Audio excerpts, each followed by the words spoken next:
Okay, we're going to try our first example of a volume question. So we've got it up here. Find the volume in the first octant. Now, when you look at the three-dimensional space, it's split into octants, like we've talked about in the past, which is kind of what variables are positive and negative where. The first octant is the octant where all of the variables are positive. So it's this little corner of the space that we usually draw is the first octant. And we're trying to find the volume in that octant underneath the plane z equals 2 minus x minus 2y. So you'll notice that would be the same then as our function f. So we could rewrite this if we want as f of xy equals 2 minus x minus 2y. So let's try and draw this region that we're looking for.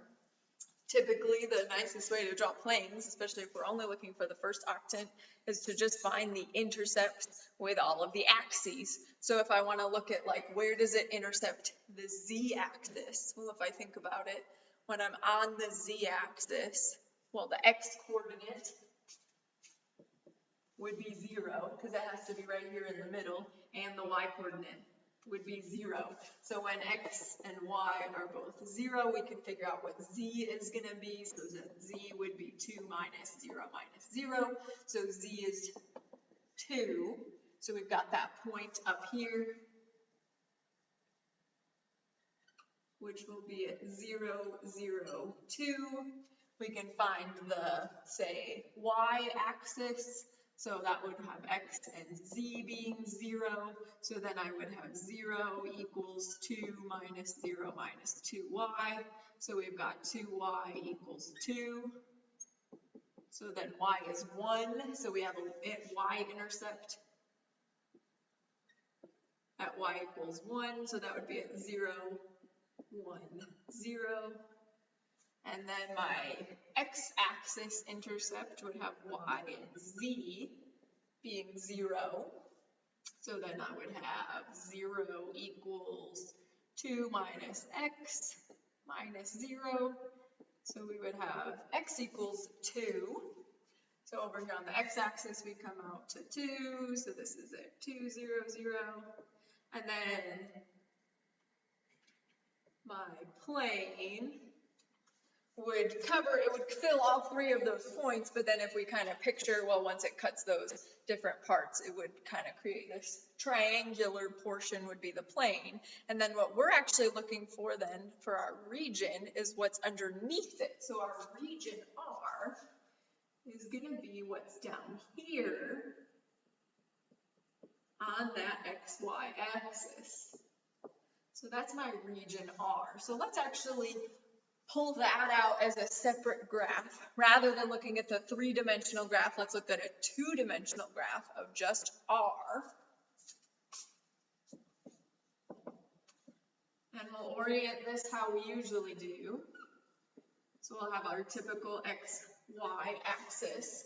Now we need to basically take the key information that we had from here and just try and orient it down here. So notice, right, my y-intercept was at 0, 1. So we've got an intercept right here at 0, 1. And then my x-intercept was at 2. So it still is at 2. And then those are connected with a straight line. And then we wanted the region that connected those 3 points with the origin point, which would still be at 0, 0. So this is my region R. So it's a triangular region that we're trying to represent. And what we're going to do at this point now is like what we did in our previous section. We're going to try and represent this region by defining, well, what does either x or y go from and to? And then what numeric bounds does the second variable go from and to? So we're going to define this as an area. Now with this one, I probably would look at it and notice top, bottom first. So I might look at this and see, well, where does y go from and to? What's its lower bound and its upper bound? And these would be in terms of curves. So notice its lower bound is the x-axis, right? This is as low as y goes. So it starts at 0. And then in terms of a function, as a curve of what it goes to, its top curve of this region is this line. Now we're going to have to do a little bit of work. It's not a lot, but we need to know the equation of that line in terms of y, right? We need to know what is y in terms of x. So y equals, well, luckily we can see the intercept, so we can just figure out the line. It's got a y-intercept of 1, and then we come with a slope of -1/2, right? You go down 1 and to the right 2. So it's going to be 1 minus x over 2. So y, the y values literally go, we're going from this bottom curve, from this horizontal line, to this vertical, or to this negative sloped line, right? We go from here up to here. So y is going to go from 0 to 1 minus x over 2. Now what we have to do is we have to figure out, well, that's true, except really those curves keep going for a long time, and I only want a certain portion of them. So then we have to figure out, well, yes, y goes from that curve to that other curve, but only on what bounds are we interested in? And if we notice, so that from x's, we want it from over here, where x goes from 0 over to where they end up intersecting in this case, which is at x equals 2. So that kind of gives those vertical bars to define the region of where we want that. Where's basically the only place that we want to look at that top curve, bottom curve. What that means then is that those are going to be the bounds of my integral. So now when we set this up, what we're going to see is we're going to look for the volume. Remember, it's a double integral over the region of the function where we're integrating with respect to area. But let's see what that's going to look like for our particular example. So we've got a double integral. Well, my function we're dealing with, we're looking to be under the surface, which in this case, my surface is the plane. So we've got 2 minus x minus 2y. I have to decide whether I'm doing dx first or dy first, and it's dependent on how I chose to define my region. Now we have to think about the interior one is the one that goes with the function bounds, right? The one we said were we looking at top curve, bottom curve, which means dy, or are we doing right curve, left curve, in which case we're doing dx first. We chose top bottom, so we chose to do dy first. And we said that y goes from 0 up to 1 minus x over 2. Now, once we're done with that, we then have to take that whole thing dx, and x we said goes from the constants 0 to 2. So taking y from 0 to x over 2 gives us sort of that part of the triangle, and then the x is bounded, the right and left portions of it. Now we just have to take a look at how to integrate this. Well, we're going to do it one piece at a time, right?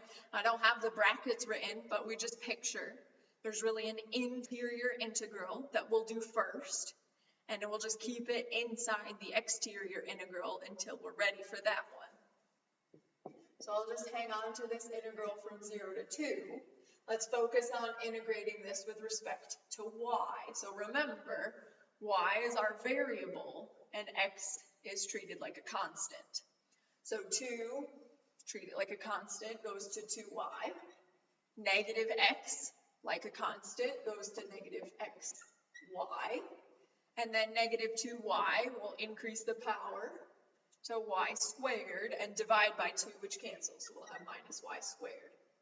Now that did have bounds, so we need to evaluate it from 0 to 1 minus x over 2. We're going to do that evaluation, and then once we're done with that evaluation, notice we still have to do the dx integral. So we're going to have the integral from 0 to 2 we're going to plug in 1 minus x over 2. So we'll have 2 times 1 minus x over 2 minus x times 1 minus x over 2 minus 1 minus x over 2 quantity squared. And then this is a dx integral.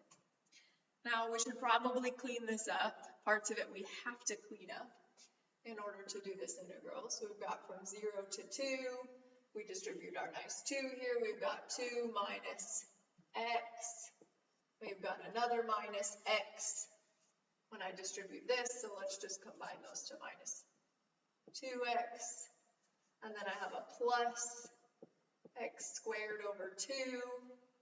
And then remember, when you're integrating, we could technically use a little chain rule, or a u substitution here, but we might as well just multiply it out. It'll end up being probably easier in this example. So 1 times 1, so we've got a negative 1, and then we'll have negative x over 2 times 2, so really we'll have minus x, and then we'll have plus x squared over 4. So we'll have the integral 0 to 2. Let's just clean it up one more time. So we've got 2 minus a 1 will be a 1. We've got minus 2x plus x will be minus x.